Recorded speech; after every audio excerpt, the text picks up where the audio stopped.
तेल जे क़ीमतुनि में इज़ाफ़ो करण ख़िलाफ़ शहीद भुट्टो तरफ़ां गॾह मथां पुतलो रखी अनोखो एहतिजाज कयो वियो आहे। उन हवाले सां पेश आहे इख़लाक़ अहमद चांडियो जी हीअ रिपोर्ट।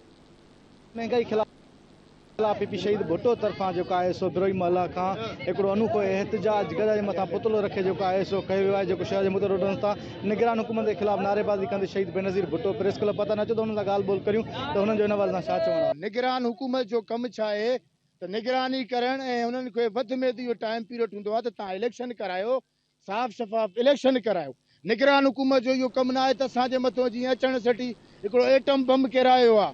तव्हां ॾिसो था पेट्रोल जे अघनि में रोज़मर्रा जी जेको आहे सो त न अघनि में वाध जे लाइ त तव्हां ॾिसो था त अटे जो छा रेट आहे, खंडु पती चांहि ऐं जेको आहे सब्ज़ी दाल आम माण्हू गरीब माण्हू ख़ुदा तो ॾिसे त ॿ वेलो मानी खाइण लाइ परेशान आहे। बगे टुकुरे लाइ माण्हू ख़ुदकुशियूं पिया कनि। ही असांजा हुकुमरान सिर्फ़ु अयाशी करण में पूरा आहिनि। ये ॾिसो था त हिननि चढ़ण सां ई पंहिंजो हिकिड़ो पेट्रोल बम मथां आवाम जे किरायो आहे।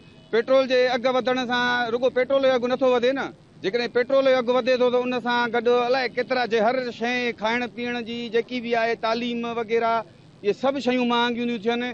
ही सरकार गरीब गुरबत ख़तमु करण जो हिननि वटि प्लान कोन्हे को, हिननि वटि गरीब ख़तमु करण जो प्रोग्राम आहे। ही चवनि था त गुरबत ख़तमु न कयूं, गरीब खे ई ख़तमु करे छॾियूं। न रहेगा बांस न बजेगी बांसुरी, हिननि जो उहो ई कमु आहे। ख़तमु कयो वञे ऐं ग़रीब अवाम खे रिलीफ ॾिनो वञे। पीपी शहीद भुट्टो जे कारकुन जी मां ॻाल्हि ॿुधी, हुनजो इहो चवणु आहे त मुल्क में वधंदड़ महांगाई जे करे जेको आहे सो जेको रोज़मर्रा 4 खां 500 रुपया कमाए ऐं जेको आहे हुनजो घर जो चूल्हो ॿरण ॾाढो मुश्किल बणियल आहे। जंहिंजे करे जेको आहे सो महांगाई ते कंट्रोल करे पेट्रोल जी जेके वधियल क़ीमत आहिनि उन्हनि ते कंट्रोल करे अवाम खे रिलीफ ॾिनो वञे। कैमरामैन ममता शाबरानी सां गॾु इख़लाक़ अहमद चांडियो, धरती टीवी न्यूज़।